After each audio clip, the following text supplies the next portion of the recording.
za mazao yote ya nafaka pamoja na yale ya mboga mboga na matunda. Sawa jamani? Sasa leo hii nataka nizungumzie vitu viwili. Kitu cha kwanza nataka nizungumzie matumizi ya mbolea, lakini kitu cha pili nataka nizungumzie matumizi ya mbolea, lakini kitu cha kwanza nataka nizungumzie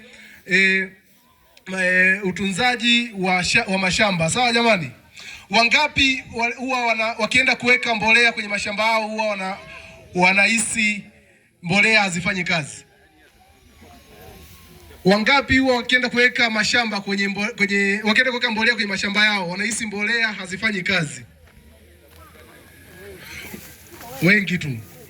Wangapi wakiweka mbolea kwenye mazao yao wanahisi zile mbolea zimechakachuliwa? Nyosheni mikono niwaone kwanza ili nijue nafanyaje hapo. Mpo wengi. Sasa kabla sisi hatujaanza na kampuni yetu tulifanya utafiti na tulipita kwenye kila wilaya Tanzania nzima na kuweza kuchukua ile sample ya udongo au udongo kidogo kidogo na kwenda kuupima maabara. Kama ambavyo mtu akiumwa nyumbani anaenda hospitalini anachukuliwa damu kidogo anaenda kupimwa maabara ili wajue ana shida gani, si ndio?